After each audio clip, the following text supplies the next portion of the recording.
মদিনার আকাশে সেদিন এক অজানা নীরবতা নেমে এসেছিল, যেন পরিবেশও শোকে স্তব্ধ হয়ে আছে। শহর জুড়ে ছড়িয়ে পড়েছে প্রিয় নবীজির অসুস্থতার খবর। এই সংবাদ শুনে হযরত ফাতেমা রাদিয়াল্লাহু তাআলা আনহা ছুটে চলেছেন তার পিতার ঘরের দিকে।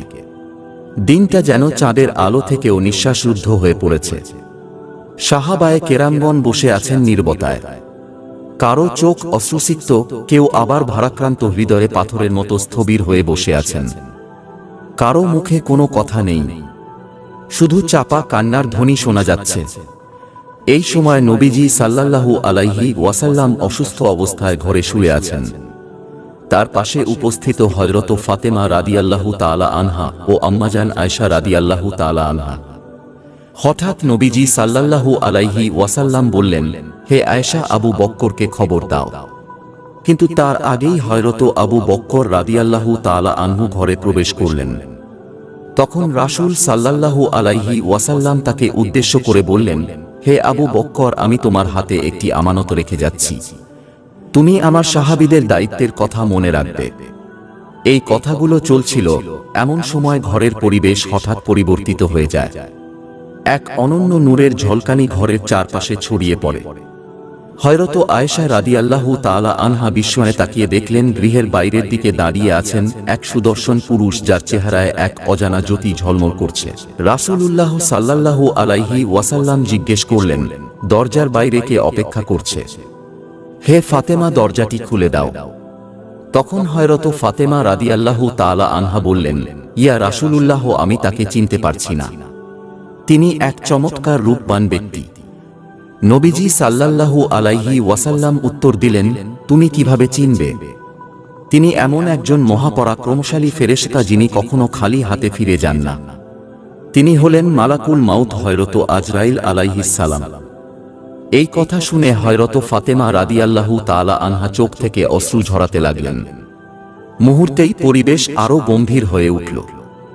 এরপর হযরত আজরাইল আলাইহিস সালাম ঘরের মধ্যে প্রবেশ করে সালাম দিলেন, আসসালামু আলাইকুম হে রাসূলুল্লাহ, হে রহমাতুল লিল আলামিন। আল্লাহ রাব্বুল আলামিন আপনাকে সালাম জানিয়েছেন এবং আমাকে আপনার কাছে প্রেরণ করেছেন। যদি আপনি অনুমতি দেন তবে আমি আপনার রূহ কবজ করব, আর যদি আপনি না চান তবে আমি ফিরে যাব। যতদিন আপনার ইচ্ছা ততদিন আপনি দুনিয়ায় অবস্থান করবেন। তখন রাসূলুল্লাহ সাল্লাল্লাহু আলাইহি ওয়াসাল্লাম বললেন, হে আজরাইল আলাইহিস সালাম, আমার এখনো আল্লাহর সঙ্গে একটি কথা বাকি আছে। আজরাইল আলাইহিস সালাম জিজ্ঞেস করলেন, ইয়া রাসূলুল্লাহ, কি কথা বাকি আছে? রাসূলুল্লাহ সাল্লাল্লাহু আলাইহি ওয়াসাল্লাম বললেন, আমার প্রিয় ভাই জিবরাইল আলাইহিস সালাম কোথায়? আমি তার সঙ্গে একবার দেখা করতে চাই। এ সময় হযরত জিবরাইল আলাইহিস সালাম প্রথম আসমানে অবস্থান করছিলেন। এই কথা শোনার সঙ্গে সঙ্গেই তিনি দ্রুত নবীজির ঘরে চলে এলেন। ঘরের ভেতর এক অনন্য আকাশী নূর ছড়িয়ে পড়ে। সেই জ্যোতির মধ্যে দাঁড়িয়ে আছেন হযরত জিবরাইল আলাইহিস সালাম। তিনি বললেন, হে আল্লাহর রাসূল, আপনি কেন কাঁদছেন? রাসূলুল্লাহ সাল্লাল্লাহু আলাইহি ওয়াসাল্লাম অশ্রুসিক্ত কণ্ঠে বললেন, ভাই জিবরাইল, আমি এই দুনিয়া থেকে বিদায় নেওয়ার সময় কেবল একটি চিন্তায় কাঁদছি। আমার সেই উম্মতের জন্য যারা গুনাহগার। আমি তাদের ভবিষ্যৎ নিয়ে উদ্বিগ্ন। তুমি কি আমার আল্লাহর কাছে গিয়ে তাদের ব্যাপারে জেনে আসতে পারো? হযরত জিবরাইল আলাইহিস সালাম সঙ্গে সঙ্গেই আল্লাহর আরশের দরবারে পৌঁছালেন। যদিও আল্লাহ সুবহানাহু ওয়া তাআলা সবকিছুই জানতেন, তবুও তিনি স্নেহভরে জিজ্ঞেস করলেন, হে জিবরাইল, তুমি কাঁদছো কেন? জিবরাইল আলাইহিস সালাম বললেন, ইয়া রাব্বি জুল জালালি ওয়াল ইকরাম, আমি কাঁদছি আপনার প্রিয় হাবিব মুহাম্মদ সাল্লাল্লাহু আলাইহি ওয়াসাল্লামের জন্য, আর তিনি কাঁদছেন তার পাপী উম্মতদের ভবিষ্যতের জন্য, আর আমার অন্তর ভারাক্রান্ত হয়ে গেছে। তখন করুণাময় আল্লাহ তাআলা বললেন, হে জিবরাইল, তুমি আমার হাবিবকে এই সুসংবাদ দিয়ে দাও, তার দুশ্চিন্তার কোনো প্রয়োজন নেই। আমার প্রিয় রাসূল যেভাবে তার উম্মতদের প্রতি মমতা ও দয়া দেখিয়েছেন, আমিও তেমন করেই আমার বান্দাদের প্রতি দয়াশীল। কিয়ামতের দিন যতক্ষণ না তিনি সন্তুষ্ট হবেন, ততক্ষণ পর্যন্ত আমি আল্লাহ তার উম্মতদের গুনাহ মাফ করে যাব। এমনকি অনেককেই বিনা হিসাবেই জান্নাতে প্রবেশ করাবে। এই সুসংবাদ শুনেই হযরত জিবরাইল আলাইহিস সালাম আর দেরি না করে দ্রুত রাসূল সাল্লাল্লাহু আলাইহি ওয়াসাল্লামের ঘরে ফিরে আসলেন। তাকে দেখে রাসূল সাল্লাল্লাহু আলাইহি ওয়াসাল্লাম জিজ্ঞেস করলেন, ভাই জিবরাইল, তুমি কাঁদছো কেন? আল্লাহ কি বলেছেন? জিবরাইল আলাইহিস সালাম বললেন, ইয়া রাসূলুল্লাহ, আল্লাহ তাআলা আপনার জন্য অপেক্ষা করছেন এবং আপনাকে অপার সুসংবাদ দিয়েছেন। তবে আমি কাঁদছি এই কারণে যে আজকের পর আমি আর কখনো আপনার নিকট ওহী নিয়ে আসতে পারবো না। বহু নবী রাসূলের নিকট আমি প্রেরিত হয়েছি, কিন্তু আপনার কাছে আমি সবচেয়ে বেশিবার এসেছি। এখন আমার সেই দায়িত্ব শেষ হয়ে যাচ্ছে, এটাই আমার ব্যথা। রাসূল সাল্লাল্লাহু আলাইহি ওয়াসাল্লাম কোমল কণ্ঠে তাকে সান্ত্বনা দিলেন। এরপর তিনি হযরত আজরাইল আলাইহিস সালামকে বললেন, আমি প্রস্তুত, তুমি অনুমতি নিয়ে কাজ শুরু করো। আজরাইল আলাইহিস সালাম সম্মানের সঙ্গে রাসূলের পবিত্র বুকে হাত রাখলেন। তখন রাসূল সাল্লাল্লাহু আলাইহি ওয়াসাল্লাম বললেন, হে আজরাইল, আমার জান কবজের কষ্ট যতই কঠিন হোক না কেন আমি তা সহ্য করে নেব, কিন্তু আমার উম্মতদের যেন এমন কষ্ট না হয়। আজরাইল আলাইহিস সালাম বললেন, ইয়া রাসূলুল্লাহ, আপনি নিশ্চিন্ত থাকুন, আপনার সেই উম্মত যারা সচ্চা ঈমানদার তাদের জান নেওয়া হবে এমন মমতায় যেমন এক শিশু মায়ের কোলে দুধ পান করতে করতে ঘুমিয়ে পড়ে। এই আশ্বাসে প্রিয় নবী হযরত মুহাম্মদ সাল্লাল্লাহু আলাইহি ওয়াসাল্লাম শান্ত হলেন। এরপর অত্যন্ত সম্মান ও মর্যাদার সঙ্গে হযরত আজরাইল আলাইহিস সালাম আল্লাহর আদেশে রাসূলুল্লাহ সাল্লাল্লাহু আলাইহি ওয়াসাল্লামের পবিত্র রূহ মোবারক কবজ করে আল্লাহর পবিত্র আরশের দিকে নিয়ে চলে গেলেন। তখন সমস্ত ঘর জুড়ে এক গভীর নিস্তব্ধতা। হযরত ফাতেমা রাদিয়াল্লাহু তাআলা আনহা ও মা আয়েশা রাদিয়াল্লাহু তাআলা আনহা যেন বাকরুদ্ধ হয়ে গেছেন, কেউই কিছু বলতে পারছেন না। হঠাৎ করে এই পরিবেশটা থমকে গেল। মদিনার আকাশ বাতাস স্তব্ধ হয়ে দাঁড়াল। মনে হচ্ছিল পুরো দুনিয়া যেন কয়েক মুহূর্তের জন্য থেমে গেছে। এমনই ছিল সেই দিন যখন সৃষ্টি জগতের জন্য রহমত স্বরূপ প্রেরিত নবী মুহাম্মদ সাল্লাল্লাহু আলাইহি ওয়াসাল্লাম এই দুনিয়া থেকে বিদায় নিলেন। খবরটা খুব দ্রুতই পুরো মদিনায় ছড়িয়ে পড়ল। প্রতিটি মুমিনের হৃদয় ভেঙে পড়ল। মনে হচ্ছিল যেন কলিজা চুরমার হয়ে গেছে। সকলেরই হৃদয় ছিন্ন বিচ্ছিন্ন হয়ে গেছে। যারা রাসূলুল্লাহ সাল্লাল্লাহু আলাইহি ওয়াসাল্লামকে জানের চেয়েও বেশি ভালোবাসতেন, সহচরগণ, সাহাবায়ে কেরাম, নারী পুরুষ সবাই যেন স্তব্ধ। কেউ বোবা হয়ে গেছে, কেউ ফুপিয়ে ফুপিয়ে কাঁদছে, কেউ কাঁদতে কাঁদতে একেবারেই বাকরুদ্ধ হয়ে পড়েছে। এই শোকার্ত মুহূর্তে হযরত আব্দুল্লাহ ইবনে আব্বাস রাদিয়াল্লাহু আনহু রাসূলের ইন্তেকালের সংবাদ শুনে দুঃখে শোকে সহ্য করতে না পেরে প্রাণত্যাগ করলেন। অন্যদিকে হযরত বিলাল রাদিয়াল্লাহু তাআলা আনহু মসজিদের কোণে বসে অঝরে কাঁদতে লাগলেন। বারবার বলতে লাগলেন, আমি কিভাবে আয়ান দিব, কিভাবে উচ্চারণ করব সেই নাম যিনি আজ আমাদের মাঝে নেই। তার কণ্ঠ যেন জমে গেল। কেউ তার কান্না থামাতে পারল না। তিনি কেবল অসহায় ভরে এদিক সেদিক ছুটে ছুটে বেড়াচ্ছিলেন আর জিজ্ঞাসা করছিলেন, তোমরা কি আমার দয়ার নবীকে দেখেছ? কিন্তু কেউ কিছু বলছিল না, কারণ সকলের অবস্থাই এক ছিল। এদিকে খবর পৌঁছল হযরত ওমর ইবনুল খাত্তাব রাদিয়াল্লাহু তাআলা আনহুর কাছে। তিনি এই সংবাদে তলোয়ার উঁচিয়ে বললেন, না, আমার রাসূল ইন্তেকাল করেননি। কেউ যদি বলে তিনি দুনিয়া ছেড়ে চলে গেছেন, আমি তাকে এই তলোয়ার দিয়ে দ্বিখণ্ডিত করে ফেলব। তিনি আমাদের মাঝেই আছেন, তিনি আমাদের ছেড়ে যাননি। তখন হযরত আবু বকর সিদ্দিক রাদিয়াল্লাহু তাআলা আনহু বললেন, হে মানুষ, জেনে রাখো একমাত্র আল্লাহই চিরঞ্জীব। সমস্ত নবী ও রাসূলকেই একদিন মৃত্যুর স্বাদ গ্রহণ করতে হয়েছে। আজ আমাদের প্রিয় রাসূলও সেই স্বাদ গ্রহণ করেছেন, কিন্তু তিনি মরে যাননি।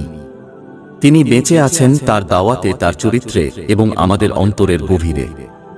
এরপর সাহাবায়ে কেরাম আবারও সবাই ফুপিয়ে ফুপিয়ে কাঁদতে লাগলেন। মদিনার বাতাস কান্নার সুরে ভারী হয়ে উঠল। শহরের অলিগলিতে প্রতিধ্বনিত হচ্ছিল শোকে ভারাক্রান্ত মানুষের হাহাকার। নারীরা ঘরের পর্দা ভেদ করে বেরিয়ে এলেন, চোখে অশ্রু আর অন্তরে শূন্যতা। শিশুরা ভয়ে মায়ের আঁচল আঁকড়ে ধরছিল। পুরুষরা একে অপরের দিকে তাকিয়েছিলেন স্তব্ধ চোখে। কারো মুখে কোনো শব্দ নেই, যেন পুরো শহর নির্বাক হয়ে পড়েছে। এমন শোক, এমন শূন্যতা যা কোনো শব্দে বোঝানো যায় না। কেবল মানসিক আদিমি কেঁদেছে, আসমান কেঁদেছে, জমিন কেঁদেছে, প্রতিটি প্রাণ। এই পরিবেশে ধীরে ধীরে এগিয়ে গেলেন হযরত আবু বকর সিদ্দিক রাদিয়াল্লাহু তাআলা আনহু। তিনি নবীজির ঘরে প্রবেশ করলেন। যেখানে বাতাসেও ছিল এক অপার্থিব শান্তি। জান্নাতের সুবাস যেন ছড়িয়ে পড়ছিল চারদিকে। তখন হযরত আবু বকর সিদ্দিক রাদিয়াল্লাহু তাআলা আনহু গভীর বেদনা ভরা কণ্ঠে বললেন, আজ এই পৃথিবীর সবচেয়ে দয়ার সেই মানুষটিকে হারালো। আমরা কিভাবে তার স্মৃতি ছাড়া বাঁচব? তিনি কাছে গিয়ে রাসূলুল্লাহ সাল্লাল্লাহু আলাইহি ওয়াসাল্লামের মোবারক মুখ উন্মোচিত করলেন। সে মুখে ছিল প্রশান্তি, ছিল নূর। আবেগে বিগলিত হয়ে তিনি সেই পবিত্র মুখে চুম্বন করলেন। তারপর কাঁপা কাঁপা কণ্ঠে বললেন, আমার জানমাল, আমার মা বাবা আপনার জন্য কুরবানি হোক। আপনার জীবন যেমন পবিত্র, মৃত্যুও তেমনি মর্যাদাপূর্ণ। আল্লাহর কসম, আপনাকে আর কোনো মৃত্যু ছুঁতে পারবে না। ঘর থেকে বেরিয়ে এসে তিনি দেখলেন হযরত ওমর রাদিয়াল্লাহু তাআলা আনহু এখনো হতবিহ্বল, যেন বিশ্বাসই করতে পারছেন না। উত্তেজনায় তলোয়ার উঁচিয়ে বলছেন, রাসূল সাল্লাল্লাহু আলাইহি ওয়াসাল্লাম মারা যাননি, রাসূল সাল্লাল্লাহু আলাইহি ওয়াসাল্লাম মারা যাননি। তখন হযরত আবু বকর সিদ্দিক রাদিয়াল্লাহু তাআলা আনহু তাকে শান্তভাবে থামালেন। কোমল অথচ দৃঢ় কণ্ঠে বললেন, হে ওমর, তুমি ধৈর্য ধরো, নিজেকে সংযত করো, স্মরণ রেখো, প্রত্যেক প্রাণীকেই মৃত্যুর স্বাদ গ্রহণ করতে হবে। এদিকে হযরত ফাতেমা রাদিয়াল্লাহু তাআলা আনহার ক্রন্দনরত কণ্ঠে বলছিলেন, আমার প্রিয় আব্বাজান আল্লাহর ডাকে সাড়া দিয়ে জান্নাতুল ফেরদৌসে চলে গেছেন, কিন্তু আমার এই অন্তরের জ্বালা, এই শূন্যতার খবর কে রাখবে? এদিকে হযরত আলী রাদিয়াল্লাহু তাআলা আনহু যেন শোকের ভারে ভারাক্রান্ত হয়ে পাথরের মতো নিস্তব্ধ হয়ে গেলেন, কথা বলার শক্তিও হারিয়ে ফেলেছিলেন। প্রিয় নবীর বিদায় বেদনায় সাহাবীগণ, পরিবারের সদস্যরা, মুজাহিদরা সবার চোখে এক অভিন্ন বেদনার স্রোত। পুরো মদিনা যেন বাকরুদ্ধ হয়ে নিস্তব্ধ। এমন শোকাকুল অবস্থায়ও হযরত আবু বকর সিদ্দিক রাদিয়াল্লাহু তাআলা আনহু নিজেকে সংযত রাখলেন। তিনি ধৈর্যের সাথে সবাইকে সান্ত্বনা দিতে লাগলেন এবং মুসলিম উম্মাহকে এই কঠিন মুহূর্তে বিভক্ত না হওয়ার উপদেশ দিলেন। প্রিয় নবীর পবিত্র দেহ মোবারক তখনও ঘরের ভেতর শুয়েছিলেন। এমন সময় একটি জরুরি প্রশ্ন সামনে এলো, কে হবেন মুসলিম জাতির পরবর্তী খলিফা? রাসূলুল্লাহ সাল্লাল্লাহু আলাইহি ওয়াসাল্লাম এই বিষয়ে কোনো নির্দিষ্ট নির্দেশ দিয়ে যাননি, যাতে পরবর্তীতে কোনো মতভেদ না দেখা যায়। এ অবস্থায় অভিজ্ঞ ও প্রজ্ঞ সাহাবীগণ একত্রিত হয়ে খিলাফতের বিষয়ে আলোচনা শুরু করলেন। কিন্তু আলোচনার শুরুতেই ভিন্ন ভিন্ন মত দেখা দিল। আনসার ও মুজাহিদ সাহাবীরা নিজে নিজের দৃষ্টিকোণ থেকে খিলাফতের দাবিতে যুক্তি তুলে ধরছিলেন। বিতর্ক যেন উত্তপ্ত হতে যাচ্ছিল। ঠিক তখন হযরত ওমর ফারুক রাদিয়াল্লাহু তাআলা আনহু সামনে এসে দৃঢ় কণ্ঠে ঘোষণা করলেন, মুসলিম উম্মাহর নেতৃত্বের যোগ্য হলেন হযরত আবু বকর সিদ্দিক রাদিয়াল্লাহু আনহু। তিনিই আমাদের প্রকৃত নেতা। আজ আমি তার হাতেই বায়াত গ্রহণ করছি। এই ঘোষণা দিয়ে তিনি আবু বকর রাদিয়াল্লাহু আনহু এর হাতে নিজের হাত রাখলেন এবং বায়াত গ্রহণ করলেন। এরপর একে একে অন্যান্য সাহাবীরাও তার পদাঙ্ক অনুসরণ করে আবু বকর রাদিয়াল্লাহু আনহু এর হাতে বায়াত গ্রহণ করতে লাগলেন। অবশেষে মুসলিম উম্মাহ ঐক্যমতে পৌঁছালো যে প্রিয় নবীর পরে আবু বকরই হবেন প্রথম খলিফা। এরপর শুরু হলো প্রিয় নবীর দাফন কাফনের প্রস্তুতি। রাসূলুল্লাহ সাল্লাল্লাহু আলাইহি ওয়াসাল্লামের ঘরেই তার গোসলের ব্যবস্থা করা হয়। কিছু সাহাবী এই পবিত্র দায়িত্ব পালনের জন্য এগিয়ে এলেন। তখন তারা বলছিলেন, আল্লাহর কসম করে বলছি, নবীজির দেহ মোবারক থেকে এমন সুবাস ছড়াচ্ছিল যা দুনিয়ার কোন সুগন্ধির সঙ্গে তুলনীয় নয়। তখন আমাদের মনে হচ্ছিল যেন জান্নাতের সুগন্ধে ঘর ভরে গেছে। এই সময় এক সাহাবী অনুরোধ করলেন, আমরা কি এই পবিত্র কাজের অংশ হতে পারি? হযরত ওসামা ইবনে জায়েদ রাদিয়াল্লাহু তাআলা আনহু পানি এনে দিতে তিনি গভীর বেদনায় বলে উঠলেন, হে আল্লাহর রাসূল, আপনার এই বিদায় আমাদের এমন কিছু থেকে বঞ্চিত করল যা আর কখনোই ফিরে পাব না। আজ ওহির দ্বার চিরতরে বন্ধ হয়ে গেল। আজকের দিনটা গোটা মানব জাতির জন্য। হযরত আলী রাদিয়াল্লাহু ও হযরত আব্বাস রাদিয়াল্লাহু তাআলা আনহু রাসূল সাল্লাল্লাহু আলাইহি ওয়াসাল্লামের পবিত্র দেহ মোবারককে গোসল করানোর কাজ শুরু করলেন। এ এক হৃদয় বিদারক মুহূর্ত। হযরত আলী রাদিয়াল্লাহু তাআলা আনহু চোখের পানি ধরে রাখতে পারলেন না। তার চোখ দিয়ে অবিরাম অশ্রু ঝরছিল, তার হৃদয়ে শোকের ঢেউ বইছিল। তিনি বলছিলেন, আমি কিভাবে গোসল করাবো সেই মানুষকে যিনি ছিলেন সৃষ্টির শ্রেষ্ঠতম, সবচেয়ে পবিত্র? ইয়া রাসূলুল্লাহ, আপনার দেহ মোবারকের মতো সুগন্ধ আমি কখনো অনুভব করিনি।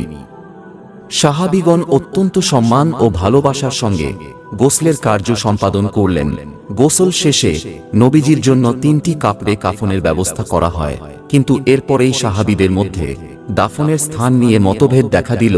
কেউ প্রস্তাব করলেন উহুদের শহীদের পাশে দাফন করা হোক, আবার কেউ জান্নাতুল বাকিতে দাফনের পক্ষে মতামত দিলেন। এমন বিভ্রান্তির মধ্যে হযরত আবু বকর সিদ্দিক রাদিয়াল্লাহু তাআলা আনহু একটি গুরুত্বপূর্ণ হাদিস স্মরণ করিয়ে দেন। নবীজি সাল্লাল্লাহু আলাইহি ওয়াসাল্লাম বলেছেন, নবীকে সেখানেই দাফন করা উচিত যেখানে তিনি ইন্তেকাল করেন। আর তিনি আরও বলে গেছেন যেন তাকে এমন স্থানে দাফন করা হয় যেখানে মসজিদ বানানো না হয়। এই নির্দেশনার ভিত্তিতে নবীজির দাফনের স্থান নির্ধারণ করা হয় হযরত আয়েশা রাদিয়াল্লাহু তাআলা আনহার ঘরেই, যেখানে তিনি ইন্তেকাল করেছেন। এরপর সামনে আসে আরেকটি প্রশ্ন যে নবীজির জানাজাকে পড়াবেন? যার পিছনে সাহাবারা সবসময় নামাজ পড়েছেন, তার জানাজায় কে ইমামতি করবেন? পরামর্শক্রমে ঠিক করা হলো কেউ নির্দিষ্টভাবে ইমাম হবেন না, বরং সাহাবারা পর্যায়ক্রমে দলে দলে জানাজা আদায় করবেন। প্রথমে নবীজির পরিবার জানাজায় অংশ নেন, এরপর মুজাহিদগণ, তারপর আনসারগণ এবং শেষে মদিনার সাধারণ মানুষগণ। এভাবেই সবাই ভালোবাসা ও শ্রদ্ধার সঙ্গে জানাজা সম্পন্ন করলেন। জানাজা শেষ হওয়ার প্রায় 32 ঘণ্টা পর রহমাতুল্লিল আলামিন, সাইয়্যিদুল মুরসালিন, খাতামুন নবীন নবী মুহাম্মদ সাল্লাল্লাহু আলাইহি ওয়াসাল্লামের পবিত্র দেহ মোবারককে দাফন করা হয়। চিরদিনের জন্য মানুষের দৃষ্টির আড়ালে চলে যান তিনি। এরপরে হযরত ফাতেমা রাদিয়াল্লাহু তাআলা আনহা এসে রাসূলুল্লাহ সাল্লাল্লাহু আলাইহি ওয়াসাল্লামের বসবাসের স্থানটিতে উপস্থিত হন। তিনি মাটি ছুঁয়ে কান্নায় ভেঙে পড়েন। তিনি বললেন, আব্বাজান, আপনি তো চলে গেলেন, আমাদের এতিম করে চলে গেলেন। আজ মদিনা এত নিঃশব্দ কেন? কেন বাতাসে আপনার কোমল কণ্ঠস্বর আর শোনা যায় না? বুক ভরা কষ্ট নিয়ে তিনি আর্তনাদ করে বললেন, ইয়া রাসূলুল্লাহ, আপনি তো বলেছিলেন আমরা জান্নাতে একত্রিত হব, কিন্তু আমি কিভাবে সেই সময় পর্যন্ত অপেক্ষা করব? এই পৃথিবী এখন আমার কাছে শুধুই শূন্যতা। এরপর তিনি রাসূলুল্লাহ সাল্লাল্লাহু আলাইহি ওয়াসাল্লামের কবর মোবারকে গিয়ে কাঁদতে কাঁদতে বললেন, ইয়া রাসূলুল্লাহ, আপনি তো সেই মহান ব্যক্তি যার প্রতি আল্লাহর রহমত নাইল হতো, যার কাছে জিব্রাইল আলাইহিস সালাম ওহী নিয়ে আসতেন। আজ সেই দরজাগুলো বন্ধ হয়ে গেল। আজকের মদিনা যেন নিঃশব্দ, নীরব। এদিকে হযরত বিলাল রাদিয়াল্লাহু তাআলা আনহু ছিলেন নিঃশব্দ, বাকরুদ্ধ। তিনি মসজিদে নববীর এক কোণে স্থির হয়ে বসেছিলেন, যেন সময় থমকে গেছে। কিছু সাহাবী তার কাছে এগিয়ে এসে বিনীতভাবে অনুরোধ করলেন, হে বিলাল, আপনি দয়া করে একবারের জন্য আমাদের জন্য আজান দিন, যাতে আমাদের হৃদয়ে নবীজির স্মৃতি জাগ্রত হয়। হযরত বিলাল রাদিয়াল্লাহু তাআলা আনহু আজান দেওয়ার জন্য দাঁড়ালেন। তার কণ্ঠ থেকে ভেসে এলো আল্লাহু আকবার, আল্লাহু আকবার, সেই সুন্দর ধ্বনি যা একসময় মদিনাকে জাগ্রত করত। কিন্তু আজ সেই ধ্বনি কান্নায় রূপ নিল যখন তিনি বললেন, আশহাদু আল্লাহু ইলাহা ইল্লাল্লাহ। সাহাবীদের চোখ থেকে অশ্রু গড়িয়ে পড়তে লাগল। আর যখন উচ্চারণ করলেন, আশহাদু আন্না মুহাম্মাদান রাসূলুল্লাহ, তখন যেন তার গলা আটকে গেল। তিনি আর উচ্চারণ করতে পারলেন না, কান্নায় ভেঙে পড়লেন। মিনারের উপর বসে হাউমাউ করে কাঁদতে লাগলেন। পুরো মদিনা যেন মুহূর্তেই বিষণ্ণতায় ডুবে গেল। অবশেষে তিনি বললেন, যে শহরে রাসূল সাল্লাল্লাহু আলাইহি ওয়াসাল্লাম নেই, সেখানে আমি কিভাবে থাকব? এই মদিনা এখন আমার নয়। এবং সেদিনই তিনি প্রিয় শহর মদিনা ছেড়ে চলে গেলেন। এরপর আর কখনো তিনি আজান দেননি, শুধু একবার ছাড়া। আর হযরত ওমর রাদিয়াল্লাহু তাআলা আনহু, যাকে মানুষ বলতো কঠোর মনের অধিকারী, শক্তিমান নেতা, তিনিও রাসূল সাল্লাল্লাহু আলাইহি ওয়াসাল্লামের ইন্তেকালের পর যেন ভেঙে পড়লেন। একদিন তিনি রাস্তার পাশে নিঃশব্দ বসেছিলেন, চুপি চুপি বলছিলেন, আমি যখন নবীজির কবরের দিকে তাকাই, তখন মনে হয় তিনি উঠে এসে বলবেন, ও ওমর, কেঁদো না, আমি তো তোমাদের মাঝেই আছি। কিন্তু তিনি তো আর ফিরবেন না। সেই ওমর, যিনি কখনো কারো সামনে কাঁদেননি, আজ রাস্তার ধারে বসে একা একা তিনি কাঁদছেন। এভাবেই হযরত আবু বকর রাদিয়াল্লাহু তাআলা আনহু এর হৃদয় যে চূর্ণ বিচূর্ণ হয়ে যায়। একদিন তিনি নবীজির কবরের পাশে বসে কান্না জড়িত কণ্ঠে বললেন, ইন্তেকালের সময় রাসূলুল্লাহ, আমি তো সব সময় আপনার ছায়া ছিলাম, আপনার সঙ্গে হেসেছি, আপনার সঙ্গে কেঁদেছি, কিন্তু আজ আপনি নেই, আমি একা হয়ে গেছি। আমি কিভাবে বাঁচব আপনাকে ছাড়া? রাসূলুল্লাহ সাল্লাল্লাহু আলাইহি ওয়াসাল্লামের ইন্তেকালের পর আবু বকর মাত্র 2 বছর বেঁচে ছিলেন। তবে সেই 2 বছর যেন তার জীবনের সবচেয়ে ভারী সময় হয়ে দাঁড়ায়। প্রতিটি মুহূর্ত ছিল অপেক্ষা আর বিরহের। কয়েকদিন পর হযরত আবু বক্কর রাদিয়াল্লাহু তাআলা আনহু এক রাতে নিজ ঘরে শুয়েছিলেন। হঠাৎ তিনি এক স্বপ্নে দেখতে পেলেন প্রিয় নবী হযরত মুহাম্মদ সাল্লাল্লাহু আলাইহি ওয়াসাল্লাম তাকে ডাকছেন। মমতা ভরা কণ্ঠে বলছেন, হে আবু বক্কর, আমি তো তোমার প্রতীক্ষায় আছি। এই স্বপ্ন দেখার পর আবু বক্কর রাদিয়াল্লাহু তাআলা আনহুর ঘুম ভেঙে গেল। আবু বক্কর রাদিয়াল্লাহু তাআলা আনহু তখন খুশিতে হাসলেন এবং মৃত্যুশয্যায় বললেন, আমার প্রস্থানের সময় এসে গেছে। তারপরের দিনগুলোতে তিনি ধীরে ধীরে অসুস্থ হতে লাগলেন। যখন তার বিদায়ের ক্ষণ কাছে চলে এলো, তখন তিনি তার প্রিয় সাহাবীদের ডেকে বললেন, তোমরা আমাকে আমার প্রিয় হাবিব রাসূলুল্লাহ সাল্লাল্লাহু আলাইহি ওয়াসাল্লামের পাশে দাফন করিও। আমি তার সান্নিধ্যে ফিরে যেতে চাই। অবশেষে হযরত আবু বক্কর রাদিয়াল্লাহু তাআলা আনহু ইন্তেকাল করলেন এবং রাসূলুল্লাহ সাল্লাল্লাহু আলাইহি ওয়াসাল্লামের কবর মোবারকের ঠিক পাশেই তাকে দাফন করা হলো। তখন মদিনার আকাশ যেন আরেকবার ভেঙে পড়ল, বাতাসে যেন ভেসে বেড়াচ্ছিল বিদায়ের দীর্ঘশ্বাস। হযরত মুহাম্মদ সাল্লাল্লাহু আলাইহি ওয়াসাল্লাম তিনি ছিলেন দয়ার সাগর, মায়ার নবী। উম্মতের প্রতি যার ভালোবাসা ছিল সীমাহীন। তিনি কাঁদতেন আমাদের জন্য, দোয়া করতেন আমাদের জন্য, ভয় করতেন আমাদের পরিণতির কথা ভেবে। কিন্তু আজ আমরা কোথায় দাঁড়িয়ে আছি? আমরা কি সত্যিই তাকে ভালোবাসি? তার সুন্নাতকে আমরা কত মেনে চলছি? আমরা কি আজও তার শোক বুকে বয়ে বেড়াই? হে আমাদের রব, আমাদের অন্তরকে নবীজির ভালোবাসায় পরিপূর্ণ করে দাও। আমাদেরকে এমন জীবন দাও যেন আমরা তার পথ অনুসরণ করে চলতে পারি, আর এমন মৃত্যু দান করো যেন জান্নাতে আমরা তার সান্নিধ্য লাভ করতে পারি। আমিন।